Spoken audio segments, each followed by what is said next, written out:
season, God will come through. Is there anybody here that's ever read your Bible where it says, and we know that weeping may endure for a night, but joy is going to come? They shall run and not be weary. They shall walk and not faint. Would you lean over and tell somebody, just hang in there a little bit longer?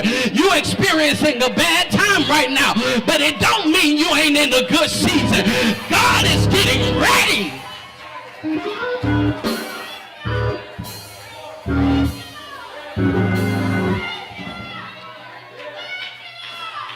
Watch this. Here it is. What do you do? What do you do? I'm so glad you asked. Here's what you do. Number one, the text teaches us the first thing you do when things don't seem to make sense is you have to discern the history behind the encounter. Okay? All right. You have to discern the history behind the encounter. Can I tell you that behind every encounter is some history? That if you can't understand the past, listen, if you can understand the past, it'll help you understand the problems that are jumping off in you right now. Watch the text. Verse 8 says that while Israel was still in Rephidim, they're in this resting place, the warriors of Amalek attacked them. This passage by itself gives us two fundamental pieces of history that we have to know to understand the encounter. Here it is. The first part is that they're warriors of Amalek. I told y'all when I slow down, that's the good stuff. They're warriors of Amalek. Okay. You got to know who the warriors of Amalek were. The warriors of Amalek were actually descendants of Esau. That didn't make sense. Okay, that didn't make sense. Okay, Israel are descendants of Jacob. Jacob and Esau were twin brothers. Esau was born first, but when Jacob was born, he came out grabbing his brother's heel. That's why he got the name Jacob. It means to be a heel grabber. It means to be a conniver. It means to be a trickster. Jacob was born second, y'all. They're twins. Okay, y'all, if you read Genesis chapter number 25, you'll discover Bella came in and she came in like Jacob. Helped confirm the message for me. Getting ready for worship, Bella comes in. She said, Daddy, when you die, can I get $100 and the car?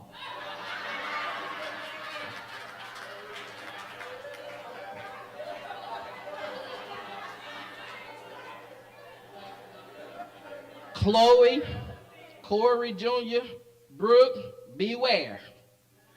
Because Bella trying to trick y'all out the birthright.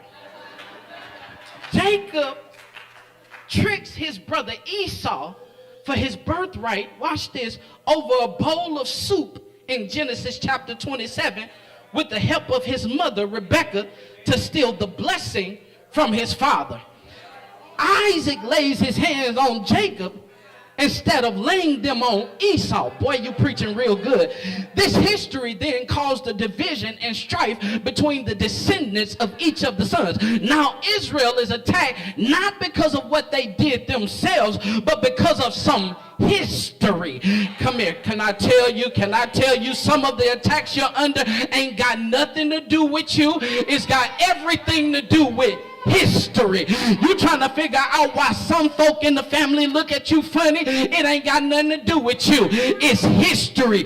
Listen, you new on the job and certain people don't want to deal with you. It ain't got nothing to do with you. They're a little bit brighter than you, a little bit lighter than you. It ain't got nothing to do with your character. It's got everything to do with histories. Aunties ain't been talking for years, and now all of a sudden everybody confused why the nephews ain't getting along. Why? Because it's history. Some of your attacks ain't got nothing to do with you. You have to know that behind every encounter there's some history, and some of the history you get ain't even yours. You just inherited it.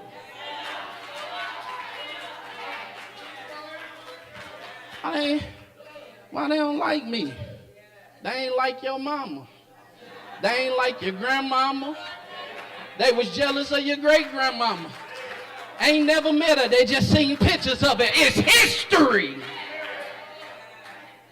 Okay, the warriors of Amalek, that's the first thing. But then actually Israel was still in Rephidim. Slow down and read it. It's the good part. Israel still in Rephidim. Still in Rephidim in verse number 8 means that's not when they arrived. They actually got to Rephidim in verse number 1. Read it when you have time. Listen, you'll discover that they got there in verse number 1, but when they arrived to the resting place, the place that they were supposed to relax, the place that they were supposed to chill, Bible says there's no water there. Bible says they started complaining against Moses. It got so bad, they complained so hard that they began to romanticize about Egypt. For a moment, they wanted to be slaves again. I really wish I had time. If I had time, I would tell you that when we get free and when we get free, we still have to work in freedom. We rather go back to slavery and bondage because at least they fed us for free. That's what they said. God uses Moses to provide them with water from a rock. But could it be that they were attacked in Rephidim because they were in a resting place, but did not appreciate the blessing that God had given to them? Could it be the reason why they had to fight, the reason why they were attacked in Rephidim, the place where they were supposed to relax, is because they were in this place that God had taken them to, but they didn't appreciate the harvest. I'm sorry. They didn't appreciate the growth. I'm sorry. They didn't appreciate the blessing. They didn't appreciate the blessing that God had given to them. Some of the attacks we encounter because we forget the struggles of where we used to be, and we devalue the blessings of today. Some of the attacks we're in is because we ain't learned how to do one thing, and that's simply open up our mouth and say thank you. When things were good, we were full of ourselves, so full of ourselves that we found stuff to complain about rather than to say thank you. Now all hell is breaking loose. Man, it sure used to be good when I ain't have to do nothing but put 99 cents in my tank and now I get a gallon of gas. You devalue the blessings of today because we won't discern the history behind the encounter. But the history is what helps us to respond. Okay, he says we have to discern the history behind the attack. But then he says we have to decide. Watch this, Denise. Decide to leverage the attack. I ain't say leave. I ain't say run from it. It says decide to leverage the attack. When things don't make sense, we have to decide how to leverage the attack. Stop crying and whining over every attack and learn how to leverage the attack. Stop whining every time somebody don't like you. Stop crying every time somebody say something to you. Listen, when they say something about you, stop losing your mind and forfeiting your purpose just because somebody looked at you funny, didn't like your post on Facebook. Did you know that even attacks have the opportunity to be divine setups? Attacks are often engineered to do something for you, but it won't happen if you opt out of it. It won't happen if you throw in the towel. Never waste an opportunity to show God that you still trust him. Don't waste the opportunity to be faithful to God in the face of the frustrating, in the face of the fickle and fake people. Never waste an opportunity to show God that you trust him more than what it is you see right now. Here it is. Here it is. Here it is. Attacks reveal people, but can I tell you who they really reveal? Attacks reveal you. Attacks show you who, I wrote it in my notes, quiet. Attacks really show you who you really are. It ain't always about them. Sometimes it's about me. Verse number 9, the text says, when the attack comes, Moses commanded. Don't miss it. The attack comes, Moses commanded. Let me pause right there. Moses is speaking at the time of the attack, which means Israel is paying attention to what it is Moses is what he's saying. That's important because when there's no water in Rephidim, Israel complained against him and then questioned his leadership. But when the attack showed up, they're waiting to hear what it is Moses has to say.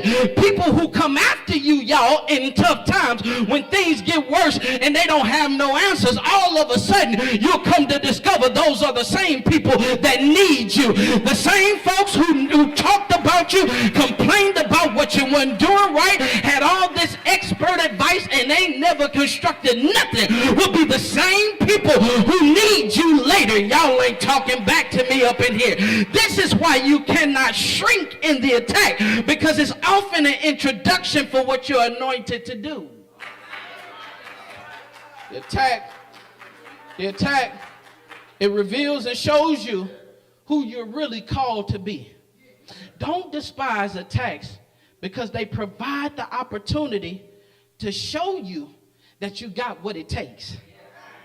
Y'all, through the attacks, Moses is revealed. Joshua is revealed. Joshua is the one who becomes Moses' successor, but this is the first time we meet him is in an attack. God help me. Watch who introduces themselves to you and when they do it. Y'all just missed that. Watch who introduces themselves to you and watch when they do it. There's some people who can only show up in your chill time, only show up when things are going well. They can only show up when you're in your resting place. But there are people who are assigned to help you when your back is up against the wall.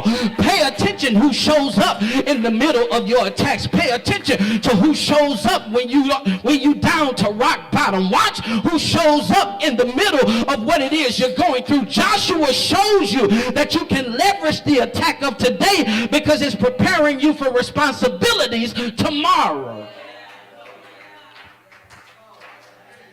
Facebook, YouTube, they don't like me. Maybe I can help you. If you can't handle rumors over here, how you gonna handle bold-faced lies over there? If you can't handle a few Facebook posts over here, how you gonna handle all-out slander over there? If you can't handle somebody rolling their eyes at you when you walk into church, you ain't mature enough when the knives are stuck in your back. Attacks reveal people, but they also reveal you because they force you to make a plan. Attacks make you pray more. Attacks make you show up on Wednesday night. Attacks make you show up for Sunday school. Attacks make you study more. Attacks put you under pressure and scrutiny that make you seek God on a whole nother level. Watch the text. This is not the first time Israel gets attacked. The Bible says in Exodus chapter 14, they're leaving Egypt, heading down to the Red Sea. This ain't their first fight, but it's the first time that they've had to participate in the fight. In Exodus chapter 14, God did all the fighting for them. You know what happens? They get down to the Red Sea. They got mountains on either side, and God creates a super highway in the middle of the Red Sea for them to just walk through. The Bible says that when they get through to dry land, he then swallows up their enemies. They didn't have to fight, but now they got to fight in Exodus chapter number 17. Moses tells Joshua to find men to fight the Amalekites. Says, y'all find some folk to fight. I'm going up with Aaron and Hur. Gonna lift my staff to God who has made a way before. But lift my staff to God who's brought us through previous battles. The attack pushes Moses to do something he's never done before. Without this attack, Moses never gets to see that there's more than one way to win with God. I'm getting real happy up in here. I said it's more than one way to win with God.